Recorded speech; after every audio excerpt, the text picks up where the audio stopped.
Chapter 3. Grover unexpectedly loses his pants. Confession time. I ditched Grover as soon as we got to the bus terminal. I know. It was rude. But Grover was freaking me out, looking at me like I was a dead man, muttering, "Why does this always happen? And why does it always have to be 6th grade?" Whenever he got upset, Grover's bladder acted up, so I wasn't surprised when, as soon as we got off the bus, he made me promise to wait for him, then made a beeline for the restroom. Instead of waiting, I got my suitcase, slipped outside, and caught the first taxi uptown. East 104th and 1st, I told the driver. A word about my mother before you meet her. Her name is Sally Jackson, and she's the best person in the world, which just proves my theory that the best people have the rottenest luck. Her own parents died in a plane crash when she was 5, and she was raised by an uncle who didn't care much about her. She wanted to be a novelist, so she spent her high school working to save money for college with a good creative writing program. Then her uncle got cancer, and she had to quit senior year to take care of him.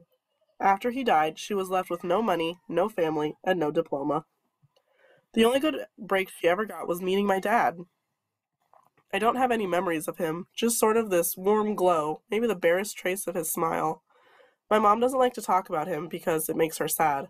She has no pictures. See, they weren't married. She told me he was rich and important, and their relationship was a secret. Then one day, he set sail across the Atlantic on some important journey, and he never came back. Lost at sea, my mom told me. Not dead. Lost at sea. She worked odd jobs, took night classes to get her high school diploma, and raised me on her own. She never complained or got mad, not even once. But I knew I wasn't an easy kid. Finally, she married Gabe Ugliano, who was nice the first 30 seconds we knew him, then showed his true colors as a world-class jerk. When I was young, I nicknamed him Smelly Gabe. I'm sorry, but it's the truth. The guy reeked like moldy garlic pizza wrapped in gym shorts. Between the two of us, we made my mom's life pretty hard. The way Smelly Gabe treated her and the way he and I got along, well, when I came home is a good example. I walked into our little apartment, hoping my mom would be home from work. Instead, Smelly Gabe was in the living room playing poker with his buddies. The television blared ESPN. Chips and beer cans were strewn all over the carpet. Hardly looking up, he said around his cigar, "So you're home?" "Where's my mom?" "Working," he said. "You got any cash?" That was it. "No, welcome back. Good to see you. How's your life been the last 6 months?" Gabe had put on weight. He looked like a tuskless walrus in a thrift store clothes. He had about 3 hairs on his head, all combed over his bald scalp, as if that made him look handsome or something. He managed the electronics mega mart in Queens, but he stayed home most of the time. I don't know why he hadn't been fired long before. He just kept collecting paychecks, spending the money on cigars that made me nauseous, and on beer. Of course. Always beer. Whenever I was home, he expected me to provide his gambling funds. He called that our guy secret, meaning if I told my mom, he would punch my lights out. "I don't have any cash," I told him. He raised a greasy eyebrow. Gabe could sniff out money like a bloodhound, which was surprising since his own smell should have covered up anything else. "You got a taxi from the bus station," he said. "Probably paid with a 20. Got $6-7 in change. If somebody expects to live under this roof, he ought to carry his own weight. Am I right, Eddie?" Eddie, the super of the apartment building, looked at me with a twinge of sympathy. "Come on, Gabe," he said. "The kid just got here." "Am I right?" Gabe repeated. Eddie scowled into his bowl of pretzels. The other 2 guys passed gas in harmony. "Fine," I said. I dug a wad of dollars out of my pocket and threw the money on the table. "I hope you lose." "Your report card came, brain boy," he shouted after me. "I wouldn't act so snooty." I slammed the door to my room, which really wasn't my room. During the school months, it was Gabe's study. He didn't study anything in there except old car magazines, but he loved shoving my stuff in the closet, leaving his muddy boots on my windowsill, and doing his best to make the place smell like his nasty cologne and cigars and stale beer. I dropped my suitcase on the bed. Home sweet home. Gabe's smell was almost worse than the nightmares about Mrs. Dodds, or the sound of those old fruit ladies' shears snipping the yarn. But as soon as I thought that, my legs felt weak. I remembered Grover's look of panic, how he made me promise I wouldn't go without him. A sudden chill rolled through me. I felt like something, was looking for me right now, maybe pounding its way up the stairs, growing long, horrible talons. Then I heard my mom's voice. "Percy?" She opened the bedroom door, and my fears melted. My mother could make me feel good just by walking in the room. Her eyes sparkle and change color in the light. Her smile is as warm as a quilt. She's got a few gray streaks mixed in with her long brown hair, but I never think of her as old. When she looks at me, it's like she's seeing all the good things about me, none of the bad. I've never heard her raise her voice or say an unkind word to anyone, not even me or Gabe. "Oh, Percy!" She hugged me tight. "I can't believe it. You've grown since Christmas." Her red, white, and blue Sweet on America uniform smelled like the best things in the world: chocolate, licorice, and all the other stuff she sold at the candy shop in Grand Central. She brought me a huge bag of free samples, the way she always did when I came home. We sat together on the edge of the bed while I attacked the blueberry sour strings. She ran her hand through my hair and demanded to know everything I hadn't put in my letters. She didn't mention anything about my getting expelled. She didn't seem to care about that. But was I okay? Was her little boy doing all right? I told her she was smothering me and to lay off and all that, but secretly I was really, really glad to see her. From the other room, Gabe yelled, "Hey, Sally! How about some bean dip, huh?" I gritted my teeth. My mom is the nicest lady in the world. She should have been married to a millionaire, not some jerk like Gabe. For her sake, I tried to sound upbeat about my last days at Yancey Academy. I told her I wasn't too down about the expulsion. I had lasted almost a whole year this time. I had made some new friends, I'd done pretty well in Latin, and honestly, the fights hadn't been as bad as the headmaster said. I liked Yancey Academy. I really did. I put up such a good spin on the year, I almost convinced myself. I started choking up thinking about Grover, Mr. Brunner. Even Nancy Bobofit suddenly didn't seem so bad. Until that trip to the museum. "What?" my mom asked. Her eyes tugged at my conscience, trying to pull out the secrets. "Did something scare you?"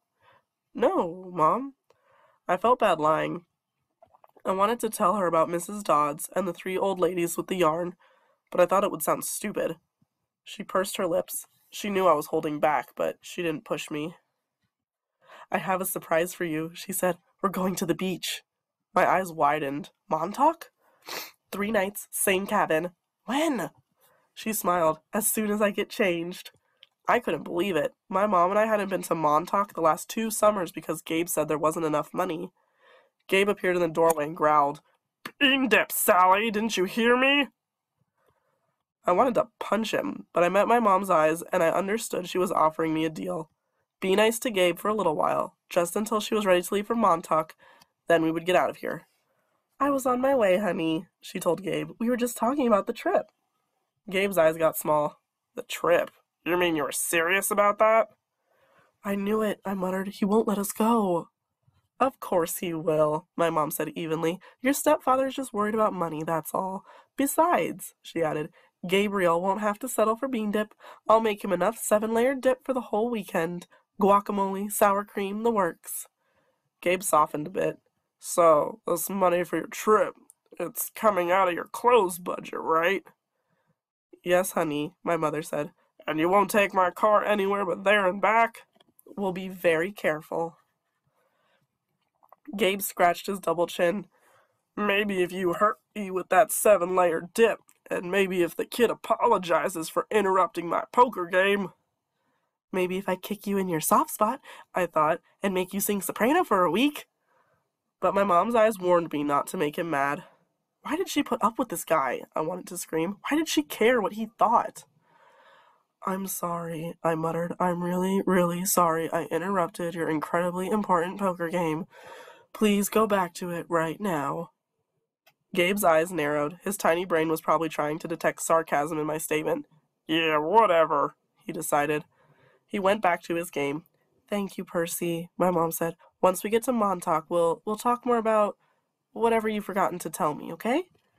For a moment, I thought she saw anxiety in her eyes. The same fear I'd seen in Grover during the bus ride, as if my mom, too, felt an odd chill in the air. But then her smile returned, and I figured I must have been mistaken.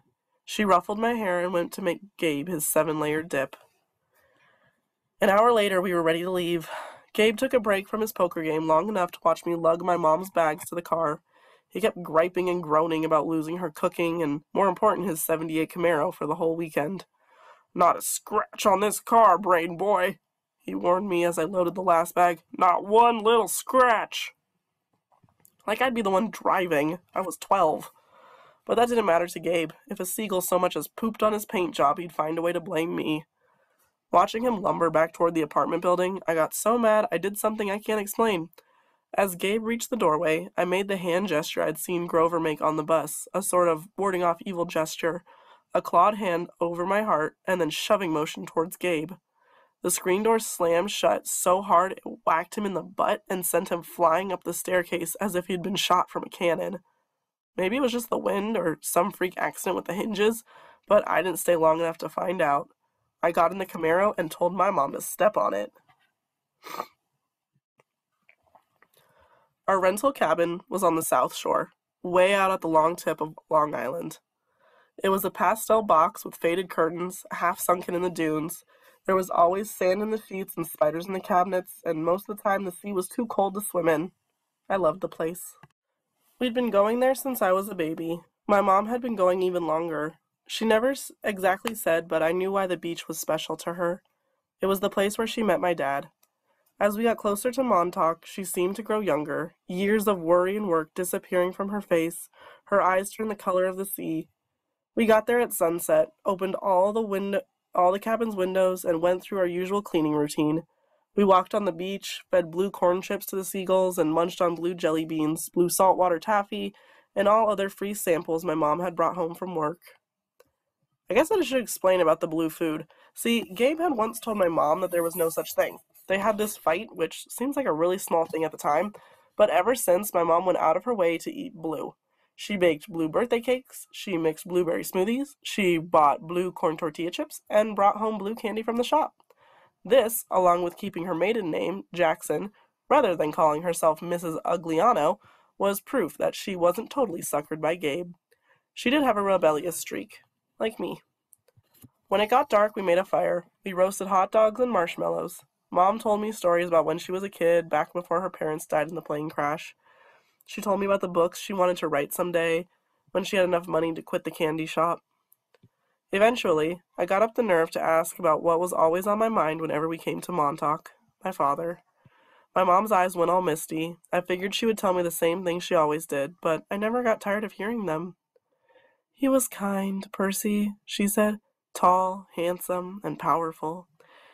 But gentle, too. You have his black hair, you know, and his green eyes." My mom fished a blue jelly bean out of her candy bag. "I wish he could see you, Percy. He would be so proud." I wondered how she could say that. What is so great about me? A dyslexic, hyperactive boy with a D+ report card, kicked out of every school for the 6th time in 6 years? "How old was I?" I asked. When he left. She watched the flames. "He was only with me for one summer, Percy. Right here at this beach, this cabin." "But he knew me as a baby." "No, honey. He knew I was expecting a baby, but he never saw you. He had to leave before you were born." I tried to square that with the fact that I remember something about my father. A warm glow, a smile. I had always assumed that he knew me as a baby. My mother had never said it outright, but still, I felt it must be true. Now to be told that he'd never even seen me? I felt angry at my father. Maybe it was stupid, but I resented him for going on that ocean voyage, for not having the guts to marry my mom. He left us, and now we're stuck with smelly Gabe. "Are you going to send me away again?" I asked her. "To another boarding school?" She pulled a marshmallow from the fire. "I don't know, honey." Her voice was heavy. I think we'll have to do something." "Because you don't want me around?" I regretted the words as soon as they were out. My mom's eyes welled with tears. She took my hand and squeezed it tight. "Oh, no, Percy, I have to, honey, for your own good. I have to send you away." Her words reminded me of what Mr. Brunner had said, that it was best for me to leave Yancey. "Because I'm not normal?" I said. "You say that if it's a bad thing, Percy, but you don't realize how important you are. I thought Yancey Academy would be far enough away. I thought you'd finally be safe." "Safe from what?" She met my eyes, and a flood of memories came back to me. All the weird, scary things that had ever happened to me, some of which I tried to forget. During third grade, a man in a black trench coat had stalked me on the playground. When the teachers threatened to call the police, he went away growling, but no one believed me when I told him that under his broad-brimmed hat, the man only had one eye, right in the middle of his forehead. Before that, a really early memory, I was in preschool, and a teacher accidentally put me down for a nap in a cot that had a snake slithered into. My mother screamed when she came to pick me up and found me playing with a limp, scaly rope I'd somehow managed to strangle to death with my meaty toddler hands. In every school, something creepy had happened, something unsafe, and I was forced to move. I knew I should tell my mom about the old ladies and the fruit stand, and Mrs. Dodds at the art museum, but my weird hallucination that I had sliced my math teacher into dust with a sword. But I couldn't make myself tell her. I had a strange feeling that the news would end our trip to Montauk, and I didn't want that. "I've tried to keep you as close to me as I could," my mom said. "They told me that was a mistake, but there's only one other option, Percy. The place your father wanted to send you, and I can't stand to do it." "My father wanted me to go to a special school?" "Not a school," she said softly. "A summer camp." My head was spinning. Why would my dad, who hadn't even stayed around long enough to see me born, talk to my mom about a summer camp? And if it was so important, why hadn't she ever mentioned it before? "I'm sorry, Percy," she said, seeing the look in my eyes, "but I can't talk about it. I can't send you to that place. It might mean saying goodbye to you for good." "For good? But it's only a summer camp." She turned toward the fire, and I knew from her expression that if I asked her any more questions, she would start to cry. That night I had a vivid dream. It was storming on the beach, and two beautiful animals, a white horse and a golden eagle, were trying to kill each other at the edge of the surf. The eagle swooped down and slashed the horse's muzzle with its huge talons. The horse reared up and kicked the eagle's wings. As they fought, the ground rumbled, and a monstrous voice chuckled somewhere beneath the earth, goading the animals to fight harder. I ran toward them, knowing I had to stop them from killing each other, but I was running in slow motion. I knew I would be too late. I saw the eagle dive down, its beak aimed at the horse's wide eye. I screamed, "No!" I awoke with a start.